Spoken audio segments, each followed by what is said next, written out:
Noticentro 1, CMI. Buenas noches, bienvenidos a las noticias. Los siguientes son los 3 hechos más importantes de hoy en Colombia. El Pleno del Congreso del Perú negó el permiso solicitado por el presidente Pedro Castillo para viajar a Bogotá del 6 al 8 de agosto a fin de asistir a la ceremonia de asunción del nuevo mandatario, Gustavo Petro. Los legisladores de oposición argumentaron principalmente las 5 investigaciones fiscales que pesan sobre el jefe del Estado y que se correría el riesgo de la fuga de Castillo, como ocurrió en el pasado con Alberto Fujimori. Vamos a ampliar esta noticia en nuestra emisión nacional a las 9 de la noche. Luego de las investigaciones adelantadas por la muerte de 3 jóvenes que fueron detenidos por la policía y posteriormente, según sus familiares, aparecieron muertos, la Dirección Nacional de esta institución ordenó el relevo inmediato del comandante de la policía en Sucre, Carlos Andrés Correa, la suspensión del comandante operativo, otra oficial y 6 patrulleros. Inicialmente, los jóvenes fueron presentados por las autoridades como integrantes del Clan del Golfo. Ampliación de esta noticia en nuestra emisión nacional a las 9 de la noche. Hubo fuertes disturbios esta tarde en la Universidad Distrital, en Bogotá, sede de la Macarena. Encapuchados lanzaron voladores, piedras y bombas artesanales sobre la avenida Circunvalar, por lo que intervino el Escuadrón Móvil Antidisturbios. En medio de los enfrentamientos, los manifestantes colgaron una pancarta con el mensaje que vemos en pantalla, Chao Duque. Sobre las 5 de la tarde se recuperó el orden público en la zona. Un encapuchado resultó herido y no hubo capturas. Ampliaremos esta noticia en nuestra emisión nacional a las 9 de la noche. Las siguientes son las noticias más importantes del mundo hoy. Estados Unidos declara el brote de la viruela del mono como emergencia de salud pública nacional.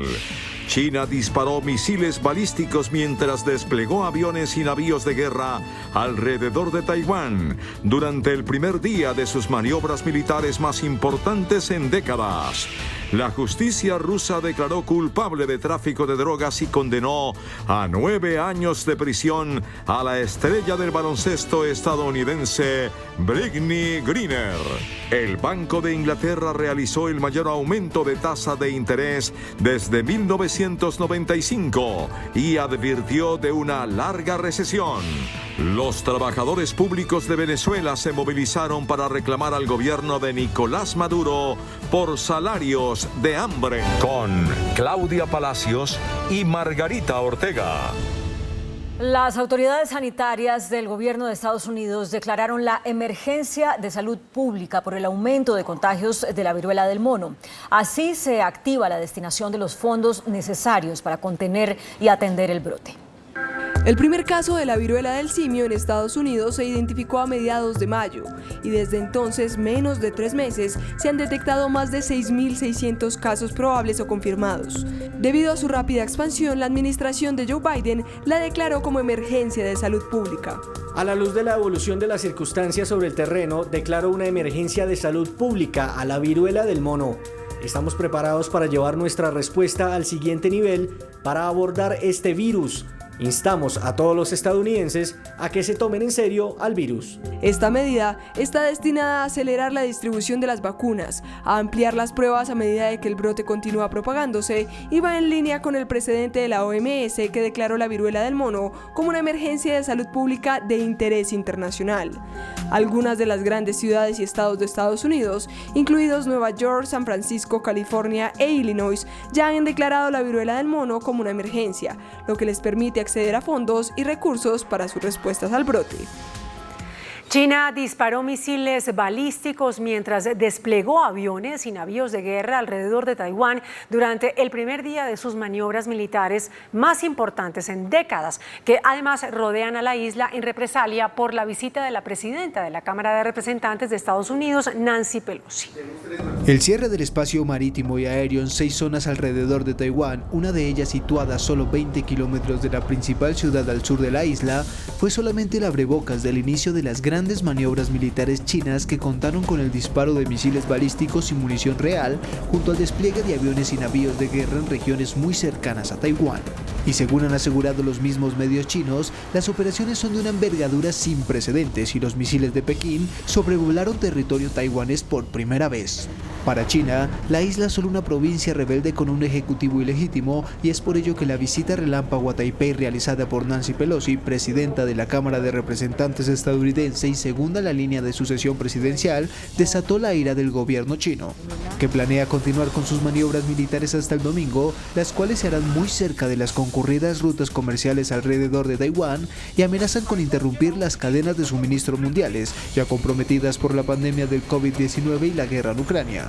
Taipei asegura que monitorea de cerca los movimientos chinos y que sus fuerzas cuentan con unos 300.000 efectivos que se preparan para un eventual conflicto, dejando en claro que Taiwán no lo busca pero está listo para responder. Japón llamó a China a un cese inmediato de sus ejercicios militares cerca de Taiwán y denunció que misiles balísticos disparados por China lograron impactar la zona económica exclusiva de Japón. Advirtiendo que las acciones chinas tienen grave impacto en la paz y la seguridad de la región, el gobierno japonés presentó una enérgica protesta contra los ejercicios militares que realiza China alrededor de Taiwán, los cuales han incrementado las tensiones entre los países vecinos. Tokio pidió el cese inmediato de estas operaciones a gran escala realizadas por Pekín al denunciar que 5 de los 9 misiles balísticos lanzados por China cayeron en su zona económica exclusiva en aguas próximas al archipiélago de Okinawa en el extremo sudoeste de Japón. Esto nunca había ocurrido, por lo que para esta nación el incidente representa un problema grave que afecta a su seguridad nacional y la de sus ciudadanos. El gobierno japonés también cree que 4 de los misiles sobrevolaron la isla principal de Taiwán. Y la presidenta de la Cámara de Representantes de Estados Unidos, Nancy Pelosi, llegó a Japón, la última parada de su mediática gira asiática con la que desató la ira de China. El avión de Pelosi aterrizó en la base aérea de Yokota, en Tokio, y se espera que asista a un desayuno de trabajo ofrecido por el primer ministro Fumio Kishida. Igualmente es posible que se reúna con su homólogo japonés antes de regresar a Estados Unidos este viernes. La justicia rusa declaró culpable de tráfico de drogas a la estrella del baloncesto estadounidense, Brittney Griner. El polémico juicio contra la estrella del baloncesto estadounidense, Brittney Griner, llegó a su fin casi 6 meses después de su arresto en un aeropuerto de Moscú y posterior detención por posesión de un vaporizador que contenía líquido a base de cannabis. Motivo suficiente para que un tribunal ruso declarara a la deportista culpable de tráfico de drogas con una condena de 9 años a prisión en una colonia penitenciaria, sumada a una multa de 1 millón de rublos. Para los abogados de Griner, es una condena totalmente absurda y anunciaron la intención de recurrir la decisión. Aunque la doble campeona olímpica reconoció que cometió un error sin mala fe, apelando por un veredicto que no pusiera fin a su vida, Griner se convirtió en un elemento más en la crisis geopolítica entre Rusia y Estados Unidos, y su caso ha llegado a las más altas esferas de la diplomacia entre ambas potencias. De hecho, no se sabe cómo esta decisión podría influir en un posible intercambio de prisioneros en el que se trataría de canjear al célebre traficante de armas ruso detenido en Estados Unidos, Viktor Bout, por Griner y Paul Whelan, que cumple una pena de 16 años de prisión en Rusia acusado de espionaje. El presidente de Estados Unidos, Joe Biden, calificó de inaceptable la condena de la basquetbolista Brittney Griner. En un comunicado, el demócrata le pidió a Rusia que la libere inmediatamente y aseguró que trabajará incansablemente y buscará todas las vías posibles para repatriar a la basquetbolista. La justicia de Estados Unidos acusó a 4 policías de la ciudad de Louisville, en este país, por la muerte de la afroestadounidense Breonna Taylor en el año 2000. El secretario de Justicia, Merrick Garland, dijo que se les acusa de los delitos contra los derechos civiles, abuso de la fuerza y obstrucción. La justicia local solo había acusado a uno de los policías, y no por la muerte de la joven, sino por haber puesto en peligro a su vecino. Fue absuelto en marzo, lo que provocó la ira de activistas antirracismo. Los hijos del expresidente Donald Trump, Ivanka y Donald Jr., declararon como parte de la investigación sobre las finanzas de la organización Trump. La declaración a puerta cerrada tuvo lugar este miércoles y el jueves de la semana pasada. Los Trump debían presentarse para el interrogatorio el mes pasado, pero la muerte de su madre, Ivana, pospuso su testimonio. Las declaraciones aumentan los riesgos legales para los miembros de esta familia, pues enfrentan a dos investigaciones, una civil y otra penal, sobre la exactitud de los estados financieros de la organización Trump. El Banco de Inglaterra aumentó sus tasas de interés en 50 puntos básicos, hasta 1,75%. Es el aumento de tipos más agresivos desde 1995. La autoridad monetaria del Reino Unido también advirtió sobre una larga recesión bajo el peso de la creciente inflación. Las autoridades esperan que la economía se contraiga alrededor de un 2,1%. En Venezuela continúan las protestas por parte de los funcionarios. Los trabajadores públicos del sector de la educación, salud y pensionados volvieron a salir a las calles para reclamar al gobierno de Nicolás Maduro por los salarios de hambre. Se quejan porque les quitan los beneficios laborales, como el pago integral del bono vacacional. Fueron condenados 17 civiles en Venezuela con penas de hasta 30 años de cárcel por el fallido atentado contra el presidente Nicolás Maduro en 2018. Entre ellos se encuentra el exdiputado Juan Requesens. Un tribunal venezolano condenó a un exdiputado de la oposición y a otras 16 personas a penas de entre 5 y 30 años de cárcel por su participación en un presunto atentado fallido contra el presidente Nicolás Maduro en 2018. Juan Requesens, exdiputado opositor venezolano, que integró el anterior parlamento elegido en 2015, recibió una pena de 8 años de cárcel por el delito de conspiración. El exdiputado de 33 años lo imputaron en agosto de 2018 de 7 delitos relacionados con el intento de magnicidio del presidente Maduro, ocurrido el 4 de agosto de ese año. El ataque se perpetró durante un desfile militar en una de las principales avenidas de Caracas, cuando dos pequeños drones que sobrevolaban el evento explotaron. Maduro salió ileso, aunque 7 guardias nacionales resultaron heridos. Del total de condenados, 12 recibieron la pena máxima de 30 años. La fiscalía imputó cargos de terrorismo, asociación para delinquir, homicidio intencional calificado en grado de frustración contra el mandatario venezolano, traición a la patria y lanzamiento de explosivos en lugares públicos.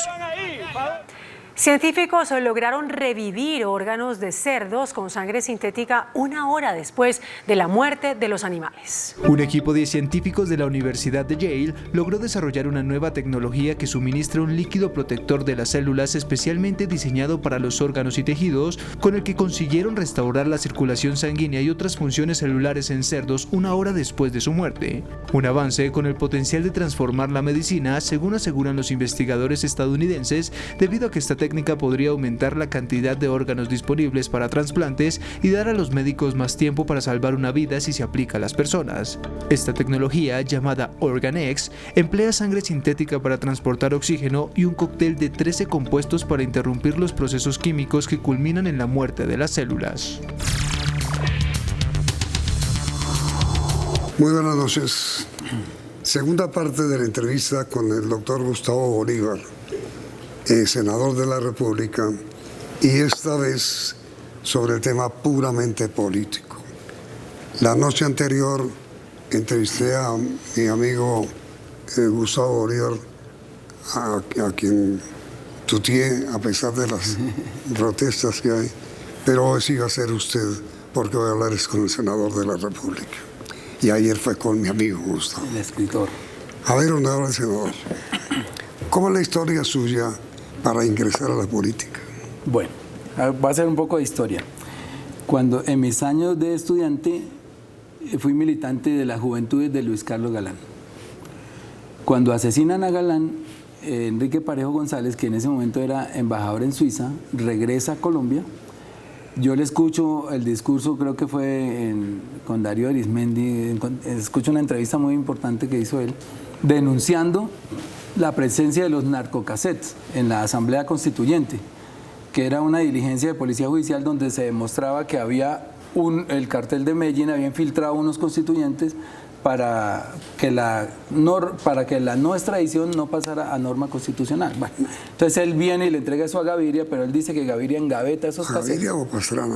A Gaviria, era el presidente. Y entonces él viene a hacer la denuncia. Cuando yo escucho a Enrique Parejo con ese discurso tan portentoso contra el narcotráfico y la corrupción, yo lo busco. Le digo, doctor Parejo, quiero trabajar con usted. Le paso un documento, a él seguramente le gustó porque me llamó a decirme quiero que sea mi asistente en el Consejo de Bogotá. Él se lanzó al Consejo de Bogotá y ganó, fue la lista más votada. Y entonces empiezo a trabajar con Enrique Parejo 8 años, hasta la elección a senador de la República. Eso fue en el 98, él gana la elección, él queda entre la lista de los 100 senadores, pero al día siguiente está fuera de la lista. Entonces yo me preocupo mucho y le digo, vamos a investigar porque aquí hubo un fraude. Entonces pedimos todas las actas electorales, en ese momento había 66.000 mesas en Colombia, y pedimos las 66.000 actas para compararlas, esas eran las actas C14 con la C24, y ahí encuentro las inconsistencias, encuentro el fraude, lo denuncio, no pasa nada, y a raíz de esa investigación escribo un libro que se llamó Así se roban las elecciones en Colombia. Entonces yo perdí la esperanza, dije, bueno, no hay forma de hacer política limpia, de que estos líderes puedan llegar, porque a unos los matan, a otros los roban. Entonces, ¿para qué hacer política? Y me retiré, me dediqué a mis libretos, como entre el 98 y 2010. Y después, cuando aparecen las redes sociales en 2010, yo me meto a mi cuenta de Twitter y empiezo a hacer incidencia como un activista. Y el movimiento que nos inspira es... ¿Con su nombre real o...? Siempre con mi nombre real. Entonces nos inspira el movimiento, el M11 de los indignados de España, que lo estaban lanzando a las calles, porque no tenían para pagar sus deudas hipotecarias y todo eso. Entonces a raíz de ese movimiento nosotros creamos aquí en Colombia una fundación que se llamó Indignados Colombia, que todavía la tengo, Manos Limpias Indignados Colombia. Y empiezo a hacer incidencia y dentro de esa incidencia convocamos una marcha contra la corrupción. En ese momento se estaban robando a Bogotá. Todos los partidos, porque aquí roban todos los partidos. Uno no puede decir que es que aquí hay santos. Mire, el alcalde era del Pueblo Democrático, Samuel Moreno. El contralor era del Partido Conservador, Miguel Ángel Morales Rusi. El personero era un indígena, Rojas Birri. Los concejales involucrados eran de todos los partidos, uribistas, del Verde, todo el mundo robando al tiempo.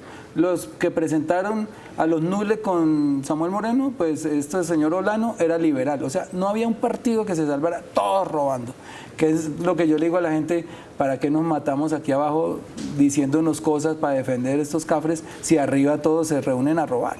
Es una estupidez.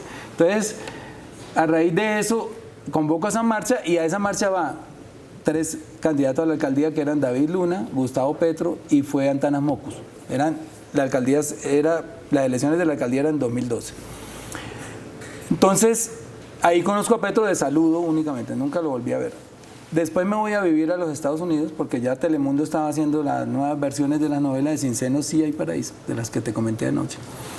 Y estando en Estados Unidos me entero de que a Gustavo Petro lo destituyen. El procurador Ordóñez. Y el contralor Granados le pone una multa de 80 millones de dólares por bajarle el precio del Transmilenio y le embargan el sueldo, lo vuelven nada, o sea, lo aplastan. Entonces yo viendo desde allá y dándome la gran vida, porque hay que decir que allá uno vive muy bien, me preocupé mucho y sentí un poco de culpa, la verdad. Y yo dije, yo tengo que ayudar de alguna manera a Petro. A Petro y a los que están luchando acá. Y entonces yo le escribo a Petro un mensaje por Twitter, porque él me seguía, y le digo, tocayo, soy Gustavo Bolívar, tal cosa, quiero decirle que lamento mucho lo que le está pasando y que yo lo puedo apoyar económicamente mientras le devuelven el sueldo, alguna cosa. Antes de que continúe, ¿usted es un hombre rico? Yo considero para el medio colombiano que sí, pero en Estados Unidos soy de clase media. Sí, pero digo, no. En Estados Unidos sí, allá. Acuérdese que sí, el ministro Campos dijo que clase media en Colombia es clase alta, ¿recuerda? Sí, no, aquí nos tienen engañados con eso. Realmente en Estados Unidos yo vivo en un barrio de clase media. Y aceptan su ayuda financiera.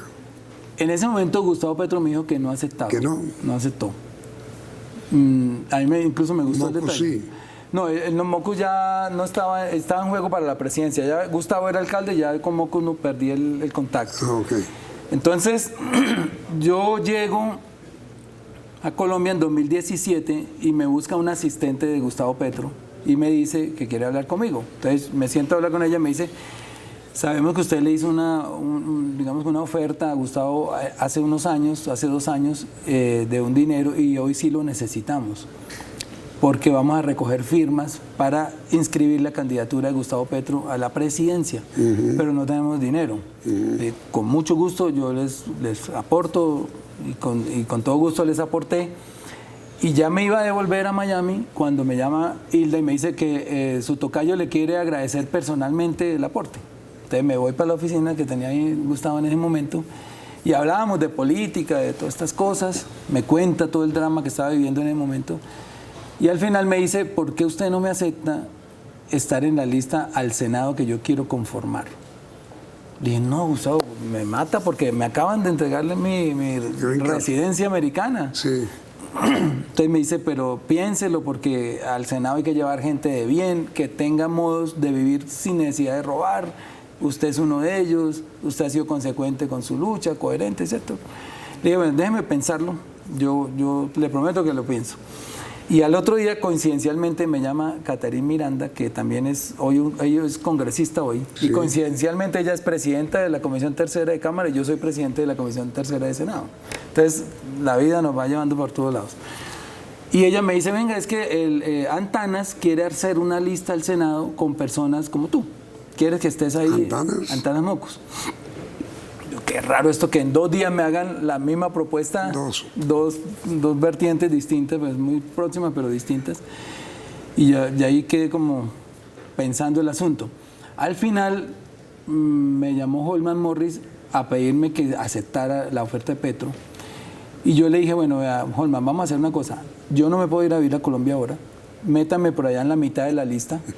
¿De relleno? De relleno. Donde no salga. Donde no tenga chance de salir, exacto. Me dice, bueno, listo, tal. Entonces yo me voy. Yo estaba en Cuba en ese momento, la inscripción dramática, porque tuve que ir a la embajada y la verdad que en la embajada todos eran cubanos, no había colombianos y me tocó hacer muchas vueltas, casi no alcanzo a inscribirme porque tenía que hacer una presentación personal en la embajada y mandarla a la registraduría aceptando la candidatura. Entonces me voy y al día siguiente, cuando me despierto, encuentro un poco de llamadas. Y yo dije, ¿pero por qué me estarán llamando tanto? Entonces le contesté a un periodista amigo, le dije, ¿qué hubo, hermano? ¿Qué está pasando? Me dice, no, es que estamos hablando con las cabezas de lista del Senado. Yo le digo, ¿cómo así cabezas de lista? Yo no soy cabeza de lista. Me dice, sí, señor, usted quedó cabeza de lista del movimiento de Decentes, se llamaba Decentes en el momento. Y yo, ¿cómo así? No puedo creer. Entonces yo sentí en ese momento, porque uno más o menos tiene ya uno vislumbra el futuro con los hechos. Entonces yo dije, esto me va a dañar todo.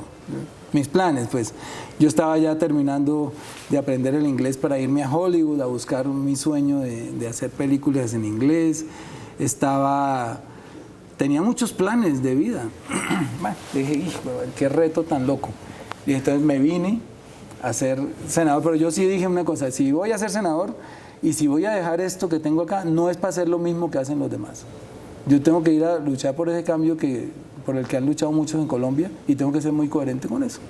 Y llegué acá y bueno, ahí ya usted resume la historia, todo lo que he vivido y lo que he pasado. Pero yo leí en alguna parte otra versión que usted había comenzado su amistad o su cercanía con Gustavo Petro a raíz de un atentado o algo así. Ajá. No, el atentado fue en Cúcuta. Sí. Porque yo le dije a Gustavo, yo soy de las redes sociales. ¿En qué año? 2018. O sea, cuando siendo candidato. Sí, exacto. Al Senado. Yo le acepto a él en diciembre de 2017 y en febrero creo que fue el atentado. 2 meses después nos fuimos a hacer campaña y yo puse... usted por el Senado y él por la presidencia. Exacto. En Cúcuta. Yo encabezando la lista del Senado y él siendo el candidato a la presidencia. Pero ahí no es que se hubieran conocido, ¿no? No, ya nos habíamos visto esa vez. Y entonces yo le dije, Gustavo, como yo soy de redes sociales, yo soy una persona que es militante de las redes sociales, activista, yo transmito todo. Entonces yo le voy a empezar a transmitir sus discursos. Y eso fue lo que popularizó, digamos, el discurso de Gustavo Petro, que yo empecé a perseguirlo por todas las plazas públicas y yo siempre transmitía sus discursos. Eso fue creciendo, fue creciendo, fue creciendo. Y cuando llegamos a Cúcuta, ese día me dio por grabar desde el carro. Nosotros íbamos en el carro, obviamente blindado. Salimos del hotel Y yo estaba hablando con él cuando sentimos que, había una manifestación en Cúcuta, ahí en la Plaza de Bolívar, mucha gente empezó a tirar piedra. Entonces él dijo, los policías dijeron, nos tenemos que devolver, y se fueron. Y Petro dijo, no se devuelven, no se pueden devolver. Es mi orden. Dijo, pero senador, le están disparando. ¿Piedra contra Petro? Sí. Sabemos después que un tipo que está en la cárcel contrató unos buses para bolearle piedra a Petro cuando llegara. Sin embargo, Petro le dijo al policía, no, se devuelve, tiene que devolverse. Y en el trayecto, mientras nos devolvíamos, empezaron a pegar tiros en la ventana. Yo les voy a aportar el video para que lo pasen. Bala.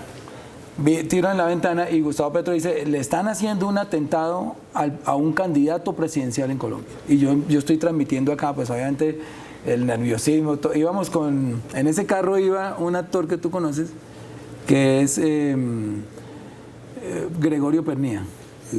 Gregorio Pernía, iba Hilda, la señora que me contactó antes de ser candidato, iba Petro, íbamos los cuatro atrás, y claro, ellos se tiran al piso, yo sigo transmitiendo, y eso empezó desde Facebook, 20.000, 30.000, llegamos a tener como 30 y pico mil de seguidores siguiendo en directo el atentado que le estaban haciendo. Atentado. Exacto, en directo. Entonces nos devolvimos al hotel, eso fue un caos terrible. Se suspendió la manifestación, pero la gente de la Plaza de Bolívar se fue para el hotel a apoyar a Petro. Entonces él salió a un balcón ahí del hotel y les echó un discurso, obviamente muy custodiado, pero eso fue un intento de asesinar a Gustavo Petro legítimo, real. Y una cosa, doctor Bolívar, ¿usted tiene la grabación? Sí. ¿Me la presta? Yo la presto, claro. Inmediatamente después de comercial.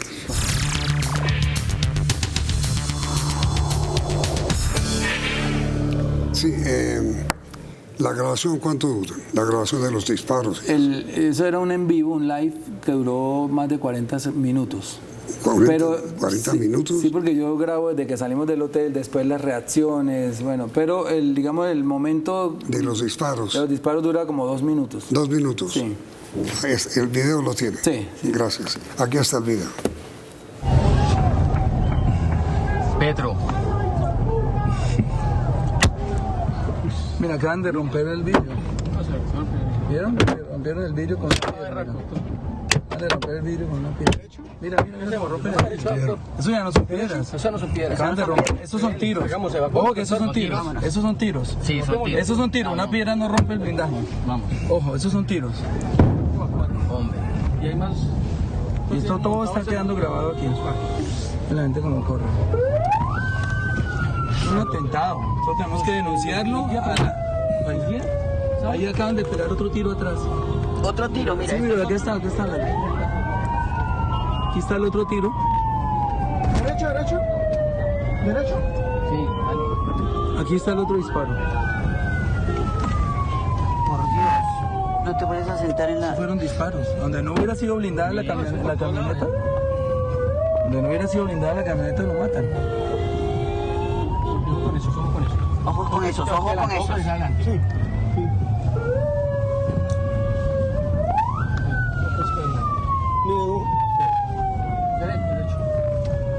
¿Y ustedes cómo lograron salvarse de eso? Oye. No, por el carro blindado, pero nosotros creemos que fue un francotirador porque hay unos tiros de frente, cuando el carro va andando, le pega un tiro de frente y otro por detrás, y nosotros ahí no vemos manifestantes. Después el fiscal dice que eso eran unas piedras, pero yo después cogí con un perito a investigar y mandé a una persona a Cúcuta a investigar, y obviamente que no eran piedras, porque con una piedra intentamos darle a un carro blindado y ni siquiera se le hace mella. Eso eran, como ves ahí los impactos que florea el vidrio con un epicentro ahí. ¿Y no hubo investigación? No hubo investigación, la archivaron rapidito. Bueno, ¿cuál va a ser el discurso, el tema central, que usted lo debe conocer, supongo, del presidente electo el próximo domingo? Yo pienso que el discurso de Gustavo Petro el domingo va a girar en torno a 4 temas principales, y el primero de ellos es la paz grande que él llama, que ya sentarse... La paz total. La paz total, definitivamente sentarnos con los grupos que quedan alzados en arma y ofrecerle a las BACRINES una política de sometimiento a la justicia, eso por un lado. El segundo... Perdón, ¿de sometimiento o de acatamiento? Porque aquí hay Sí, el sometimiento es cuando uno le dice, bueno, le voy a aplicar unas leyes menos severas porque el Estado está reconociendo que no los pudo derrotar, vengan, les ofrezco una rebaja de penas, entreguen los bienes, pero habrá penas. Sí, pero con penas, claro, sí. Porque ellos no tienen ya una motivación política. Pero ellos quieren, entiendo, es la palabra acatamiento. Bueno, tienes una leve diferencia. Habrá negociación. Sí. O sea, los grupos que son las disidencias de la FARC y el ELN, obviamente que sí tienen... el clan. Y el Clan del Golfo. El Clan del Golfo ya es un grupo narcotraficante. También hablando con ellos. Sí, pero van a hablar con ellos. Política de sometimiento a la justicia, ofrecerles una negociación. Sí. Y con los demás, tratar de que adopten parte del acuerdo que se firmó con la FARC y obviamente ellos tendrán otras nuevas... Y prorrogar el acuerdo de paz. Exactamente. Entonces, digamos, la primera parte del discurso, no sé si en qué parte lo irán a introducir, pero seguro va el tema de la paz. El segundo, el de la inclusión social, que es el que más le preocupa a él. Y tiene que ver con todas las reformas sociales, pagar esa deuda social que tiene Colombia tan atrasada, que nos ha convertido en un país de los más desiguales de la tierra. Una brecha de desigualdad impresionante por falta de oportunidades, por falta de empleo. Ahí es donde viene el anuncio, perdón que le interrumpa, sobre la reforma tributaria. Exacto, ahí puede venir el sine qua non. O sea, si no hay reforma tributaria, no hay inclusión social. No, pues no hay recursos. Porque incluso en el presupuesto de 2023 que acaba de entregar el presidente Duque, los programas de transferencias sociales vienen ya desfinanciados. Ya le bajó... Los mantuvieron hasta este año, me imagino que era un año electoral, pero ya para el año entrante no aparecen en el presupuesto. Y eso sí puede causar una revuelta popular. Porque la gente, en medio del hambre que hoy se está viviendo en Colombia, hay 7 millones de personas que no comen 3 veces al día. Perdón. ¿Y cuál es la base de la inclusión social? Hay varias. La principal, la educación. Nosotros decimos, para uno poder incluir en el mercado a las personas, tienen que tener una capacitación, un nivel de competencia. Y nos vamos a jugar por la educación gratuita en todos los niveles, hasta pregrado. ¿Educación gratuita en todos los niveles? Sí, hasta pregrado. Ya lo que son posgrados... ¿Hasta secundaria o no? Secundaria y universidad. Educación gratuita. Sí. Hasta ahora son los 5 primeros grados. Sí, ahora vamos a tener educación gratuita en primaria, secundaria y universidad. ¿Gratuita? Sí. Que eso tiene un costo ya estimado. El solo salto de la universidad gratuita, hoy la universidad pública tiene más o menos un presupuesto entre 4 y 5 billones de pesos. No he mirado el último presupuesto. Digamos 5 billones. Hay que saltar a 15 billones. Pero el asunto, senador Petro, es que no hay capacidad, no digo financiera, sino locativa. Exacto. Entonces, ¿cómo se va a hacer? Pues es que lo que la gente tiene que entender, es que estas reformas no se hacen de un día para otro. Y en eso hay que pedirles paciencia, porque si la gente no entiende que primero se nos va a tardar un año en poner la casa en orden en el tema fiscal. Porque nos entregan el país sin olla, no raspada, porque hay veces entregan la olla raspada, pero aquí ya llevaron hasta la olla. No hay ni la olla. Entonces tenemos que poner primero la reforma tributaria sobre la mesa y aprobarla. Para, por un lado, como ha dicho el presidente, bajar el déficit fiscal para poder recuperar un poco la inversión extranjera y el nivel, los intereses de la deuda puedan bajar un poco. Tenemos que tener una mejor calificación que hoy no tenemos. Y eso se hace bajando el déficit fiscal. Y eso lo están entendiendo los empresarios. O sea, el esfuerzo que van a hacer es descomunal, 50 billones de pesos, porque él ha dicho que lo van a pagar los ultra ricos y los grandes grupos. Pero el dilema para los empresarios es o los pagamos o se hunde este país, porque en serio tenemos unos niveles de impagabilidad de la deuda enormes. Hemos llegado a una deuda de casi 180 mil millones de dólares, tenemos un déficit de 83 billones, tenemos un desfinanciamiento de todo el paquete social, y si no hacemos esa reforma, el año entrante no hay país, nos vamos a hundir. Entonces, con este país, con esta reforma, el país se va a mantener a flote, y yo creo que los empresarios han entendido esto y van a hacer el esfuerzo, porque sin esa reforma no hay inclusión social. Pero el ministro Campo ha dicho que no habrá impuesto a las empresas, porque no quieren desestimular el crecimiento. Exacto, él quiere grabar un poco más las utilidades y a las personas naturales. Exacto, no a las empresas. Hemos pasado de agache. Pero entonces usted me dijo, primero, la paz. Segundo, la inclusión social, incluyendo educación. Sí. Tercero, yo creo que un tema importante dentro del discurso va a ser la transición energética, la adaptación del país al cambio climático y el aporte que va a hacer Colombia al planeta en el tema del cambio climático. mire, senador Bolívar, el presidente de Ecopetrol, doctor Bayón, presentó hoy un informe semestral de Ecopetrol. Utilidad 17 billones de pesos. Sí, ¿Cómo cómo propone el presidente Petro liquidar Ecopetrol y recurrir a...? No vamos a liquidar Ecopetrol. Yo creo que aquí no se ha entendido bien el plan. Esta transición debe durar más o menos entre 12 y 15 años. Uy. La transición energética, o sea, descarbonizar el 50% de la economía. ¿Descarbonizar o despetrolizar? Bueno, es que el presidente Duque, para ir a ganarse aplausos en todos los escenarios ambientales internacionales, se comprometió en Glasgow a descarbonizar el 50% de la economía en el año 2030. Petro ni siquiera se ha atrevido a tanto. Petro ha dicho que en el 2035. Pero él, claro, se despertó todos los aplausos y dice, Colombia va a descarbonizar en 2030. No tenemos el dinero para hacer eso. Hemos estimado como en 75 billones anuales la descarbonización de la economía, que incluye, por ejemplo, dejar de percibir esos recursos. Pero entonces no es que van a tocar la Ecopetrol. No, eso es paulatino. ¿Qué dice Petro? Vamos a dejar de explorar. O sea, ya se han entregado, ya los yacimientos que están haciendo, andando, las concesiones se mantienen. Y los bloques que se han entregado también, antes de la llegada de Petro, también se pueden explorar. Pero se puede también mantener el programa de exploración. Claro. Se va a mantener. No, el de exploración es el que termina, no el de explotación. No, sí, esa fue el caballo de batalla de Fico Gutiérrez, que él decía, Petro va a dejar de explotar, ¿cómo vamos a pararlo? Pero la exploración adjudicada sigue. Sí, lo que está adjudicado se respeta y eso.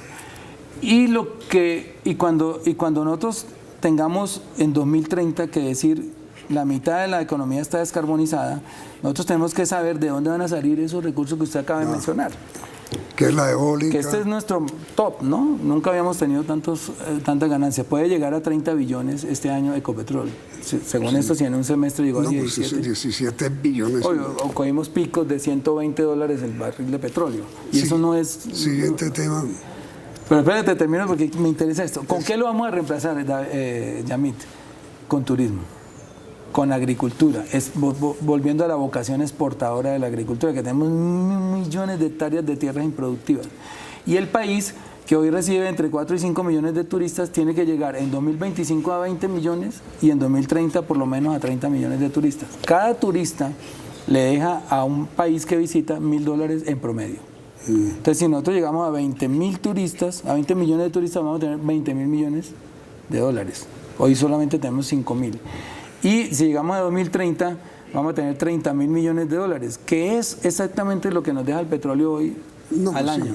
Pues es que hay países como España, como Italia, como Cuba. Sobre los 100 millones. Como Cuba. Sí, tienen más que nosotros. Que viven desde el turismo. Mire, España tiene 100 millones, Italia, Francia más o menos están sobre los 100 millones, y en Latinoamérica, México tiene 44 millones de turistas. O sea, tienen 44.000 millones de dólares. Es un gran trabajo. Nosotros tenemos 4.000. Pero, ¿cómo se llega a estas cifras de turismo? Con la paz. Sí. Sin paz no llega la gente. Cuando le digamos al mundo, Colombia hoy, con el 50% de los páramos, con nevados a la orilla del mar, con un sector de la Amazonía, es una bendición que tiene Colombia, y con todas estas riquezas paisajísticas, vamos a tener muy fácil estos turistas acá. Pero desgraciadamente, senador Bolívar, el tiempo se ha agotado. Bueno, y el último tema, que dije que eran 4, entonces tenemos cambio climático, paz, inclusión social, y es la transparencia en el manejo de los recursos públicos, luchar contra la corrupción. Muy bien. Ahí están los 4 temas que va a tratar posiblemente Gustavo Petro. Muchas gracias, senador, por estos 2 programas. Entonces, te agradezco a ti el delicioso programa de anoche y le agradezco a usted, senador, el informativo programa. Bien, muchísimas gracias a ti, Yamil. Un honor haber estado en Muchísimas gracias. Y a ustedes, televidentes. Gracias por la sintonía y los invitamos a continuar aquí en Noticentro 1. CM. Noticentro 1, CMI. Congreso del Perú niega permiso al presidente Castillo para venir a posesión del presidente Petro. Dicen parlamentarios que lo hacen porque temen que huya. Está investigado por corrupción. Relevo en la policía de Sucre por sospechosa muerte de 3 jóvenes. Graves disturbios en Bogotá. Encapuchado dicen que es despedida al presidente Duque. Reapertura de relaciones con Venezuela no será el 7 de agosto, dice el canciller Leiva. Garantizada segunda línea del metro para Bogotá. Será subterránea. Aplazada hasta el próximo gobierno licitación para el canal del dique. Presidente Petro se posesiona ante Mamos en la Sierra Nevada de Santa Marta. Expresidente Uribe anuncia que no asistirá a la posesión. Llamó al presidente Petro para excusarse. Congreso selecciona 10 candidatos a Contralor, 4 mujeres y 6 hombres. Nuevas invasiones a plantaciones de caña en Cauca. Denuncian terrible situación de perros callejeros en San Andrés. Medidas de prevención sobre viruela del mono. Bajan contagios y muerte por COVID en el país. Sin acuerdo justo y bueno. Definitivamente va a liquidación. Con Claudia Palacios y Margarita Ortega. Iniciamos nuestra segunda hora de noticias. El Pleno del Congreso del Perú negó el permiso solicitado por el presidente Pedro Castillo para viajar a Bogotá del 6 al 8 de agosto con el fin de asistir a la ceremonia de posesión del nuevo mandatario, Gustavo Petro. Los legisladores de oposición peruanos argumentaron principalmente las 5 investigaciones fiscales por corrupción que pesan sobre el jefe de Estado de ese país.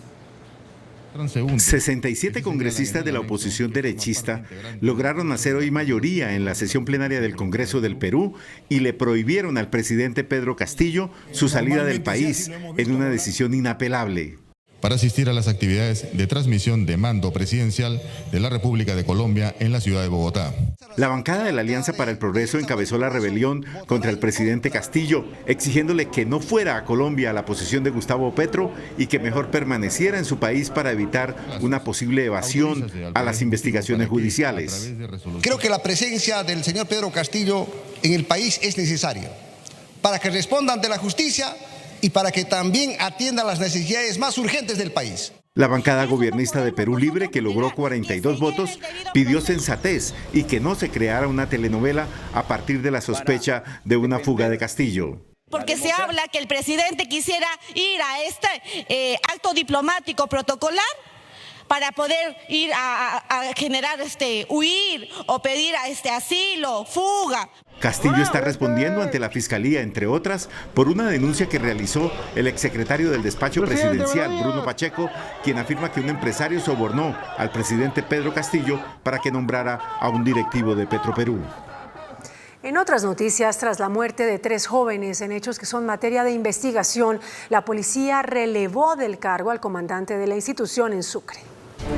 Luego de las investigaciones adelantadas por la muerte de 3 jóvenes que fueron detenidos por la policía y posteriormente, según sus familiares, aparecieron muertos, la Dirección Nacional de esta institución ordenó el relevo inmediato del comandante de la policía en Sucre, coronel Carlos Andrés Correa, la suspensión del comandante operativo, otra oficial y 6 patrulleros. Se han realizado 25 diligencias de declaración, 17 pruebas documentales que están a disposición de la Fiscalía General de la Nación.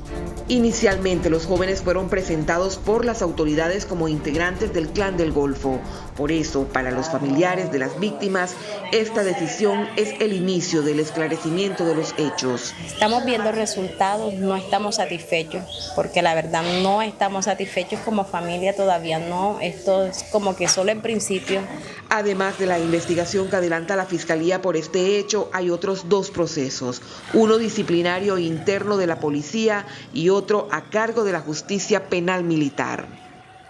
Con bazucas artesanales y pólvora, encapuchados se enfrentaron al escuadrón móvil antidisturbios en la Universidad Distrital sobre la avenida Circunvalar en Bogotá.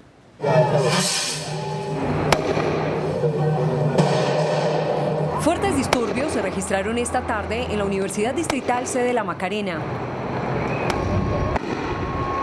Encapuchados armados con bazucas de PVC lanzaron voladores piedras y bombas artesanales sobre la avenida Circunvalar, por lo que fue necesaria la intervención del Escuadrón Móvil Antidisturbios. En medio de los enfrentamientos, los manifestantes colgaron una pancarta con el mensaje "Chao Duque". Sobre las 5 de la tarde se recuperó el orden público en la zona. Según el balance que entregaron las autoridades, uno de los encapuchados resultó herido y no hubo capturas. Por medio de un comunicado, las autodefensas gaitanistas de Colombia anunciaron que no habrá más ataques contra integrantes de la fuerza pública. En el comunicado aseguran que se dio la orden de detener cualquier operación militar ofensiva contra las fuerzas de seguridad del Estado. La reapertura total de la frontera y la normalización de las relaciones bilaterales con Venezuela tardarán un tiempo. No se harán de manera automática el 7 de agosto, dijo hoy el canciller designado, Álvaro Leiva Durán. El pronunciamiento del canciller Álvaro Leiva Durán lo hizo a la salida de la Nunciatura Apostólica en Colombia, luego de una reunión que sostuvo el presidente electo Gustavo Petro en su compañía con el nuncio apostólico Monseñor Luis Mariano Montemayor. Dijo que es urgente la normalización de las relaciones, pero que eso lleva su tiempo. No, eso no es automático, eso hay que intercambiar embajadores y demás, pero se va a hacer, definitivamente se va a hacer. Hay que normalizar la relación. Son 2.200 y pico de kilómetros, imagínense ustedes, de tal manera que no se puede continuar en la situación en que estamos y obviamente hay que reactivar el aparato económico, satisfacer las necesidades diarias de una cantidad de gente que está allí. El canciller Leiva también dijo que el nuncio apostólico reiteró la posición de la Iglesia Católica, incluido el Vaticano, para facilitar todos los diálogos de paz que sean necesarios en Colombia. El presidente Iván Duque le entregó a la alcaldesa Claudia López un cheque por 24 billones de pesos que garantiza la financiación de la segunda línea del metro en Bogotá. Con este cheque por 24 billones de pesos, el presidente Iván Duque aseguró la financiación de la segunda línea del metro para Bogotá. Una ciudad como Bogotá tiene que pensar en grande y tiene que pensar en los próximos 50 años por lo menos en 3 o 4 líneas. Hemos logrado hacer en 2 años y medio para la segunda línea del metro lo que le tomó a Bogotá de la Nación 20 años para la primera línea del metro. La línea, que será subterránea, se contratará en el 2023 y estará lista en el 2032. Bogotá recibe la mayor inversión en infraestructura y movilidad sostenible en la historia de Bogotá. Con los recursos aportados por la Nación, además se aseguró la financiación de la ampliación de la calle 13. ¿Cómo será el trazado de la segunda línea subterránea del metro? Noticentro 1, CMI, recorrió los 15 kilómetros.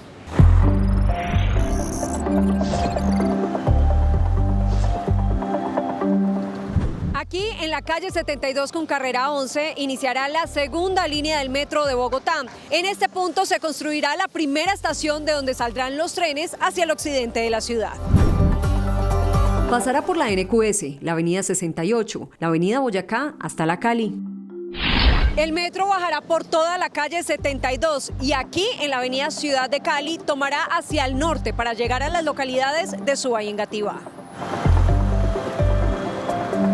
Aquí en la calle 145 o avenida Suba, la segunda línea subterránea del metro hará un giro hacia el occidente. Serán los últimos metros de estos 15.5 kilómetros. En este punto termina la avenida Suba y justo aquí el metro saldrá a superficie. Se elevará con sus 23 vagones para llegar a su destino final en el patio taller que quedará en Fontanar del Río.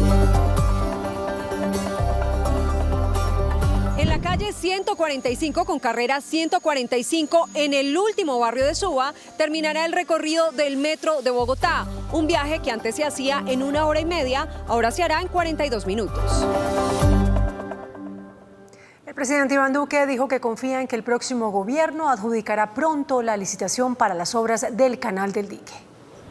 El presidente Iván Duque no ocultó su frustración por la decisión de la ANI de suspender la licitación de las obras del Canal del Dique, que dijo que son necesarias y urgentes. Por eso confió en que el próximo gobierno tomará una rápida decisión para su adjudicación.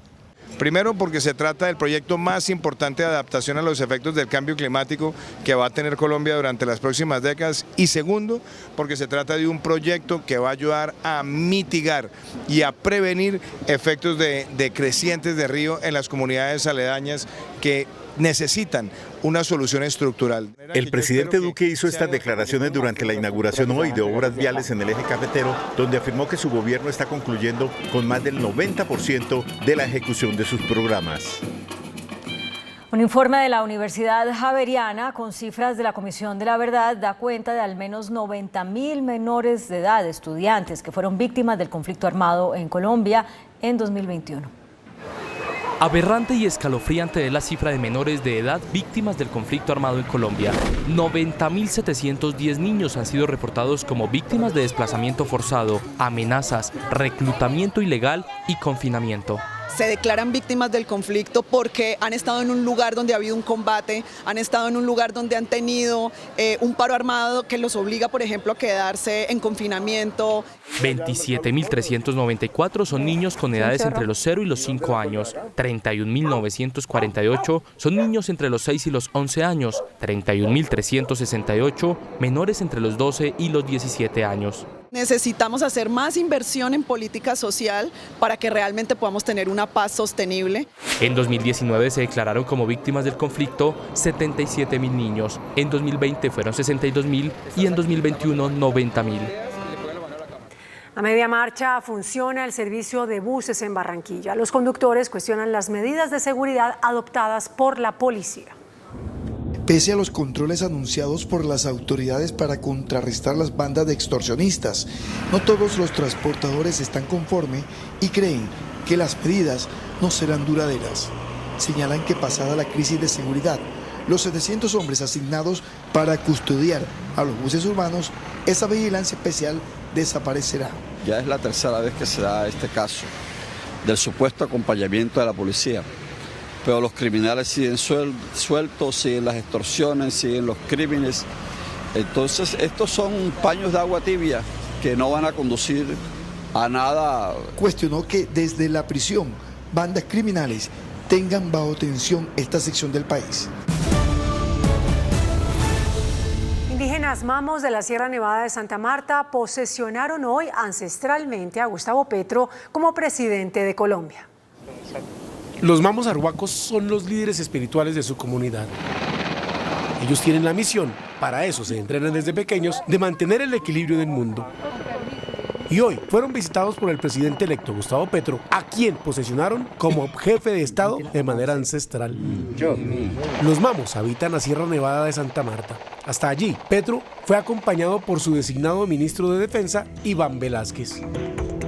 Una posición similar tuvo el entonces jefe de Estado, Juan Manuel Santos.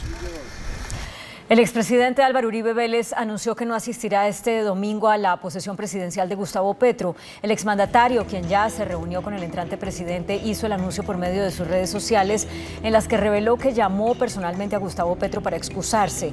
Según el expresidente Álvaro Uribe, desde hace 2 años tiene, abro comillas, complejo de preso y que por pudor, agregó, debido al proceso penal en su contra, se abstiene de participar de la posesión presidencial.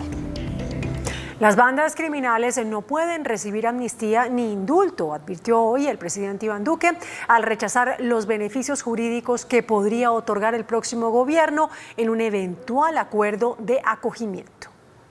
Advertencias jurídicas hizo hoy el presidente Iván Duque ante un eventual acuerdo con las bandas criminales del Clan del Golfo y las disidencias de las FARC. Ni sometimiento ni acogimiento pueden contemplar amnistía o indulto, advirtió el jefe de Estado.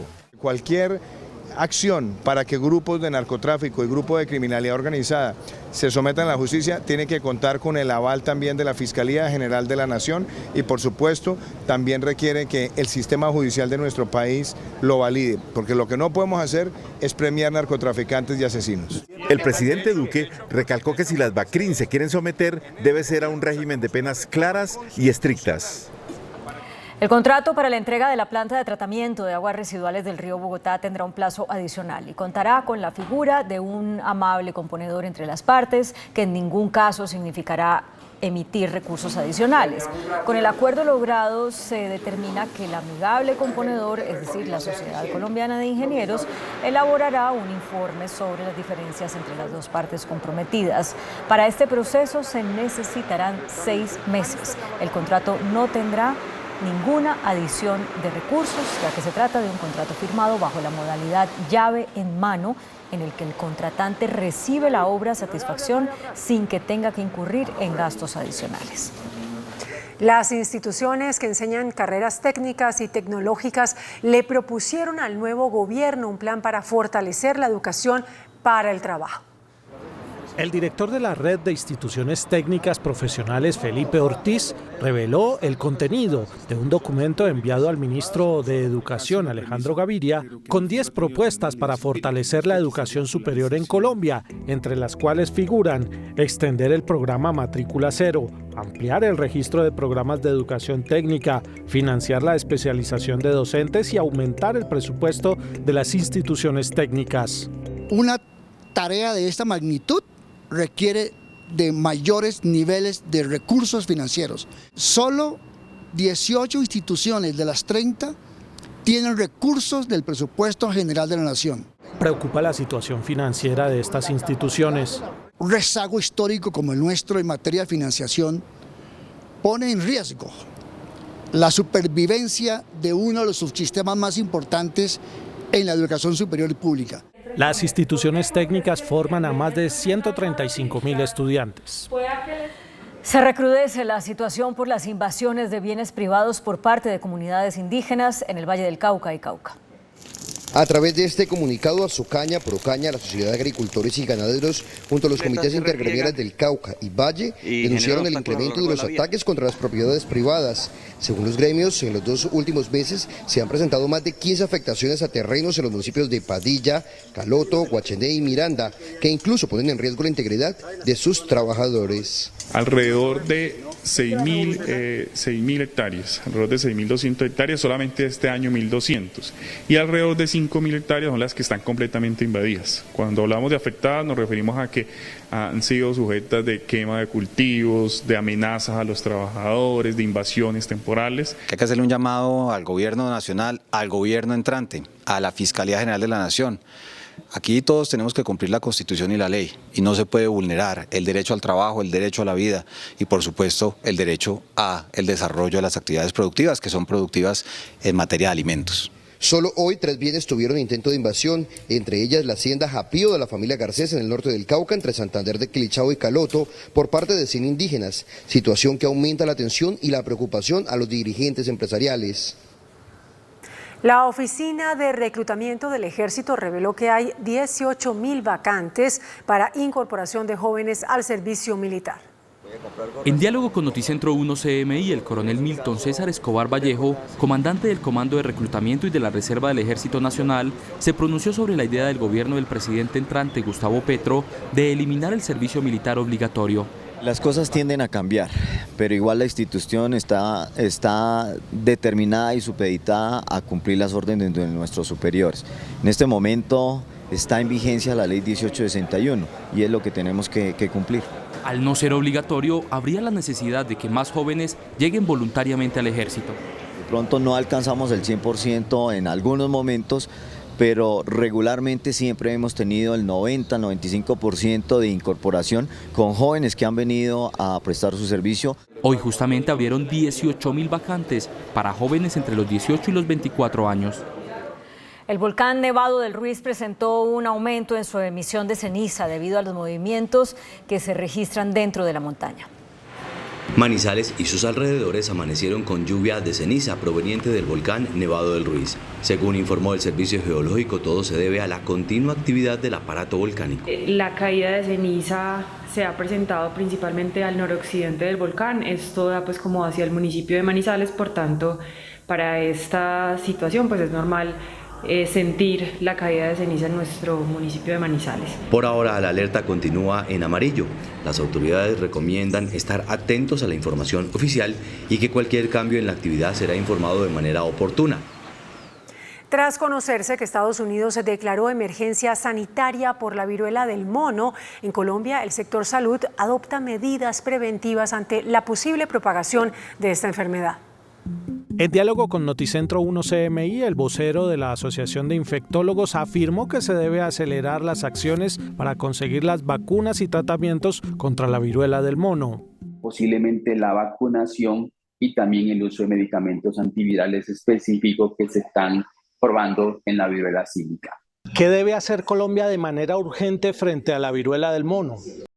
Nosotros en Colombia estamos fortaleciendo la red de vigilancia epidemiológica, estamos promoviendo la educación y la capacitación.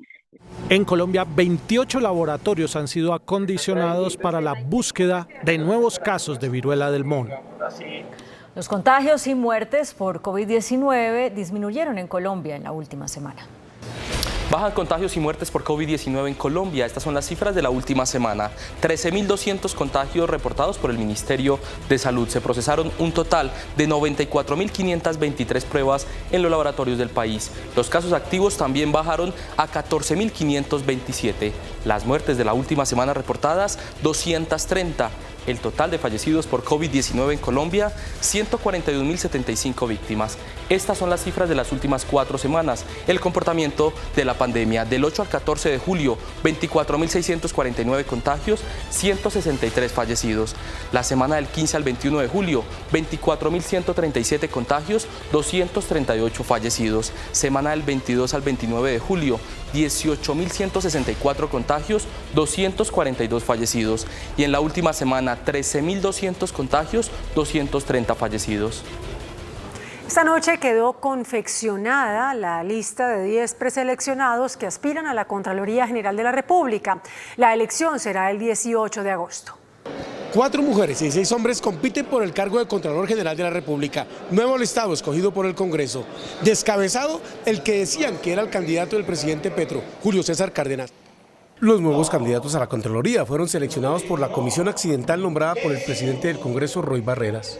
En este proceso participaron 13 de los 16 candidatos que seguían en competencia. Las 4 mujeres escogidas fueron la excontralora de Antioquia, Elsa Yasmín González, la actual funcionaria de la Contraloría, María Fernanda Rangel, favorita y que tiene el apoyo de 4 partidos, Liberal, Conservador, Cambio Radical y la U. Pero nunca pensé que iba a ser la candidata más atacada ante la opinión pública. Por eso les agradezco este espacio para poderles contar un poco quién es María Fernanda Rangel en realidad. La excontralora de Medellín, Diana Carolina Torres, también fue incluida. Lo mismo que la funcionaria de la Contraloría, Mónica Elsie Certaín, el exauditor general de la Nación, Carlos Hernán Rodríguez Becerra, el excontralor de Bogotá, Andrés Castro Franco. Igualmente, Víctor Andrés Salcedo Fuentes fue seleccionado. Carlos Fernando Pérez, excontralor de Santander, fue incluido también entre los 10. Lo mismo que Luis Fernando Bueno, excontralor de Barranca Bermeja, y Luis Carlos Pineda Telles, actual contralor delegado. La elección del Contralor General de la República será el 18 de agosto. La Contraloría alertó sobre el riesgo de obsolescencia de 5 drones que adquirió la policía por más de 1.000 millones de pesos. La Contraloría practicó una auditoría financiera a contratos del sector defensa y alertó que la policía en el Atlántico no ha estrenado 5 drones que adquirió por 1.061 millones de pesos para labores de seguridad y control. La no utilización de estos drones ocasiona riesgo de obsolescencia de los equipos adquiridos en 2021, ocasionando incumplimiento en cuanto a la destinación de los recursos. El ente de control hizo requerimientos, pero la respuesta que tuvo de la policía es que los equipos seguirán guardados. Hasta tanto no se capacite el personal de operadores de los drones, estos equipos no podrán salir a actividades operacionales. Un insólito caso se registró en Bogotá. Un hombre fue capturado en Transmilenio portando una cámara en su zapato. Según las autoridades, el sujeto usaba el dispositivo camuflado en los cordones de sus zapatos para grabar por debajo las faldas a las mujeres. La policía procedió con la captura del individuo y le impuso una sanción económica por más de 1 millón de pesos. Desde la isla de San Andrés se conocieron denuncias de abandono y descuido de animales que permanecen en un albergue de protección. El coso municipal destinado para albergar a los animales callejeros o perdidos en la isla de San Andrés ha sido señalado como inhabitable teniendo en cuenta las pésimas condiciones en las que mantienen a los animales que hasta caminan entre sus propias heces y se masacran entre ellos. Animales heridos, animales que han fallecido sin una asistencia oportuna, hacinamiento, y desnutrición en algunos animales. Archivo resaltó el hecho de que a pesar de que existen profesionales a cargo del coso municipal, no hay suficiente personal y parte de ellos no tiene la empatía por la labor que deben desarrollar para lograr cubrir las necesidades de todos los animales, y tampoco existe un manejo adecuado de la fauna que ingresa al albergue, puesto que no están siendo clasificados ni se tienen en cuenta los traumas previos que hayan sufrido las mascotas. En el Senado de Estados Unidos proponen condicionar las ayudas que se otorgan a Colombia. China disparó misiles balísticos desde aviones y navíos de guerra alrededor de Taiwán. Las noticias del mundo en Noticentro 1 CMI. Ante el Senado de Estados Unidos, el republicano Ted Cruz presentó un nuevo proyecto de ley que involucraría a Colombia y la relación bilateral. Este, que tendría el nombre de Ley Cautela, busca llevar a cabo una vigilancia a los recursos que son entregados a Colombia, especialmente en los temas de seguridad, defensa y lucha contra el narcotráfico. Aseguró que se condicionará toda la ayuda al camino que Gustavo Petro decida elegir. El senador dijo que sería una medida preventiva en caso de que el nuevo mandatario tome la vía marxista. China disparó misiles balísticos mientras desplegó aviones y navíos de guerra alrededor de Taiwán durante el primer día de sus maniobras militares más importantes en décadas, que además rodean a la isla en represalia por la visita de la presidenta de la Cámara de Representantes de Estados Unidos, Nancy Pelosi. Debido a la rápida expansión de la viruela del mono, la administración de Biden la declaró como emergencia de salud pública en Estados Unidos, que reporta ya más de 6.000 casos. Esta medida está destinada a acelerar la distribución de vacunas, que el brote continúa propagándose. Fracasa el proceso de salvamento de Justo y Bueno. La compañía se liquidará. Después de casi 3 meses, en audiencia pública se decidió continuar con la liquidación de Justo y Bueno. La única propuesta en firme se determinó como inviable financieramente al determinar que los alivios tributarios culminan al cierre de 2022, lo que representa una carga de impuestos a partir de 2023. A ello se sumó el número de propietarios que no quisieron participar del proceso. Los dueños de los locales, que son definitivos, los arrendadores, para poder continuar con la cadena, no querían seguir atados a Justo y Bueno. Querían que fuera otra cosa, no creen en esto y no logramos tener el número de locales que permitía el modelo generar para que fuera un canal. El proceso de liquidación seguirá en marcha y en 20 días serán devueltos los locales a sus propietarios. El DANE reveló hoy que durante la pandemia se redujeron los micronegocios, el número de micronegocios como tiendas de barrio y pequeños emprendimientos. El director del DANE informó que antes de la pandemia, en 2019, había más de 6 millones de micronegocios. En 2020 la cifra cayó a 5.631.000 y en 2021 a 5.780.000. El 34% de ellos está en estrato socioeconómico pobre, 34,9% en vulnerable, en estrato medio 28,8% y en el estrato alto solo 1,6%. Eso significa de los casi 21.1 millones de personas ocupadas que tenemos en 2021, solamente tenemos 5.8 millones de micronegocios. Las principales actividades de los micronegocios están en agricultura, industria y comercio. El Ministerio de Minas reportó un crecimiento en la producción de petróleo y gas.